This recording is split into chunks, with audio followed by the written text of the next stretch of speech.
Police station చుట్టుపక్కల దొంగతనాలు జరగవు. ఎందుకంటే దొంగలు భయపడతారు. అమ్మో! పోలీసులు దగ్గరలోనే ఉంటారు, పట్టుకుంటారేమో అని. కానీ ఆ పోలీస్ స్టేషన్‌లోనూ దొంగతనం జరిగితే ఎలా ఉంటుంది? ఇటువంటి సంఘటన వైజాగ్‌లోని గాజువాక పోలీస్ స్టేషన్‌లో జరిగింది. ఆ వివరాలేంటో చూద్దాం. రోడ్డు యాక్సిడెంట్‌కి సంబంధించిన బుల్లెట్‌ను పోలీస్ స్టేషన్ ఆవరణలో పెట్టారు పోలీసులు. కొన్ని రోజులుగా ఆ బైక్ మాయమైంది. దీంతో పోలీసులు షాక్ అయ్యారు. ఓ రోడ్డు ప్రమాదం కేసులో బుల్లెట్‌ని పోలీసులు స్వాధీనం చేసుకున్నారు.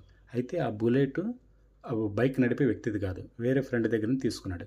బుల్లెట్ యజమాని హరీష్ తన వాహనాన్ని ముఖేష్ అనే వ్యక్తికి ఇచ్చాడు. దీంతో ముఖేష్ రోడ్డు ప్రమాదానికి కారణమయ్యాడు. అప్పట్లో కేసు నమోదు చేసి వాహనాన్ని సీజ్ చేసి స్టేషన్లో ఉంచారు.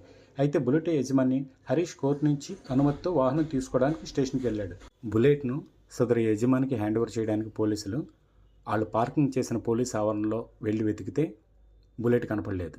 దొంగతనానికి గురైనట్లు గ్రహించారు. ఇదే కాదు, మరో కేసుకు సంబంధించి స్కూటీ కూడా మాయమైనట్లు పోలీసులు గుర్తించారు. దీంతో ఇవే కాదు, ఇంకా చాలా వాహనాలు ఉన్నాయా లేదా అనే తనిఖీల్లో పోలీసులు నిమగ్నమయ్యారు.